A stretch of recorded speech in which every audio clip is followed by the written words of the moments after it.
All right, let's dive into one of modern sexuality's biggest puzzles. It's a huge search term, a massive porn category, and a fantasy that's way more common than you might think. But when that fantasy has a chance to become reality, most men have a very simple answer: absolutely not. So why is that? We're about to unpack the powerful and often hidden forces behind that very firm no. First, let's just get a sense of the scale here. According to the largest study ever done on sexual fantasies, a whopping 58% of heterosexual men have fantasized about watching their partner with someone else. Just let that sink in. That's more than 1 out of every 2 men. But, and believe me, this is a huge but. Look at this gap. It's massive. While 58% of men fantasize about it, researchers estimate that only about 3 to 5% of men actually do it. That disconnect, right there, is the mystery we're exploring today. Why do so many guys think about it, but so few actually go through with it? Well, the answer is built in layers, and we're going to start with the deepest, oldest one of all. To really get this, we have to go back. I mean, way, way back. We're talking about the deep, ancient programming that's been hardwired into the male brain for thousands and thousands of years. This isn't about modern insecurity or being controlling. This is about a primal survival circuit that's still running in the background of our lives right now. Here it is, the absolute heart of the issue: paternity uncertainty. For our ancestors, it was simple. A woman always knew her child was hers, she carried it, she gave birth to it. A man, on the other hand, could never be 100% sure. And investing years of resources, food, protection, everything, into a child who didn't actually carry his genes, that was an evolutionary dead end, the ultimate biological loss. So, this is the crucial takeaway. That intense, gut punch feeling of sexual jealousy, it's not just a character flaw or a sign of being possessive. Evolutionary psychologists see it as a purpose-built piece of machinery.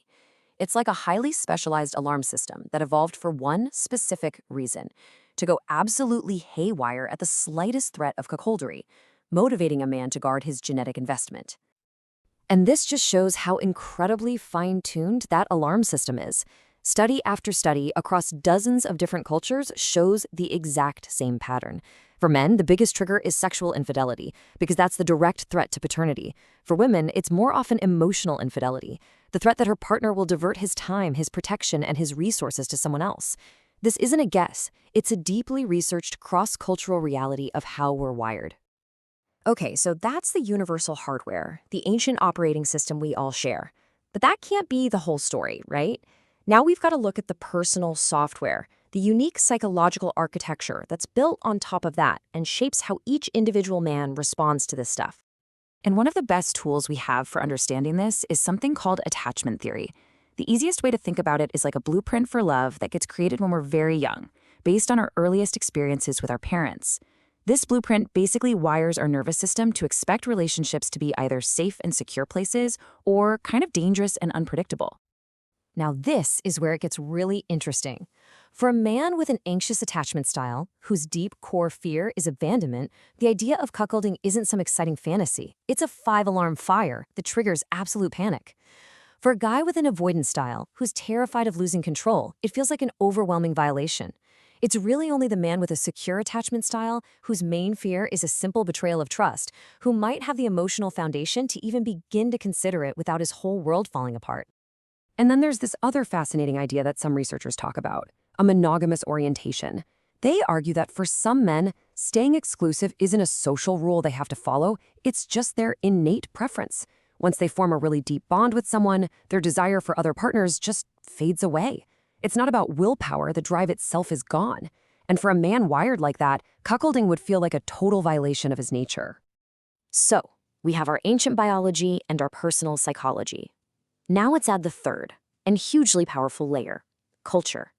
Society gives us the script. It tells us what all these deep feelings are supposed to mean.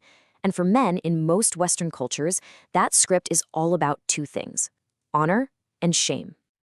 In cultures that have this strong masculine honor ideology, a man's public reputation is basically everything. And a huge part of that reputation is tied directly to his partner's fidelity. So within this kind of cultural framework, being cuckolded isn't just a private betrayal, it's a public humiliation. It sends a message to the entire world that he's weak, that he can't command respect, and that he can't even control his own house. This historical detail is just so perfect because it captures the idea so vividly. The cuckold's horns were a social symbol. They were a mark of public shame that everyone in the village could see, even though they were invisible. It just goes to show you how deeply this fear of being seen as a failure, as impotent, is baked right into our cultural DNA. And that fear of social shame is incredibly powerful.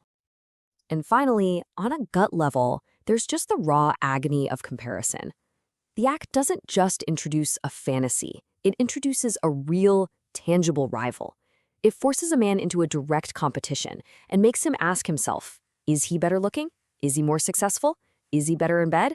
And it's a competition that by its very definition, he's already lost. That feeling of being replaced and found inadequate can be absolutely corrosive to a man's sense of self-worth. Okay, so we've deconstructed the why behind this powerful aversion. But what happens in the real world when this deep-seated no collides with a partner's genuine curiosity or desire for openness? How do you even begin to navigate that? This is where we pivot from the theory to the practical toolkit for today's relationships.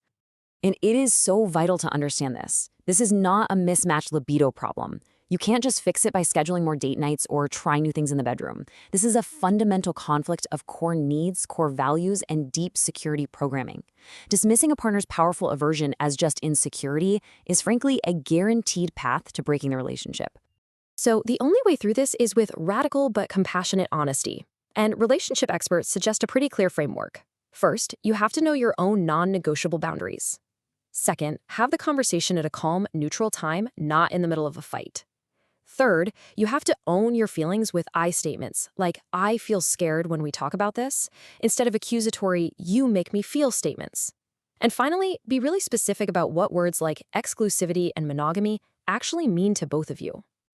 So as we bring this all together, that powerful no to cuckolding really rests on 4 distinct pillars. First, you've got the ancestral echo, that deep evolutionary programming to ensure paternity. Second, his personal blueprint, the unique psychology shaped by his attachment style and orientation. Third, the man in the mirror, reflecting those deep cultural scripts about honor, status, and shame. And finally, the relational agreement, which is the conscious choice 2 people make about the kind of life and relationship they want to build together. And all of this brings us to one last thought to leave you with. In our modern world, where non-monogamy and ethical cheating are more visible and talked about than ever, it's pretty easy to see exclusivity as the boring, default, traditional option. But maybe that's changing. In a culture that celebrates endless choice and keeping your options open, maybe the most radical countercultural act of all is to look at all those options and consciously, deliberately choose to go all in on just one person. It's definitely something to think about.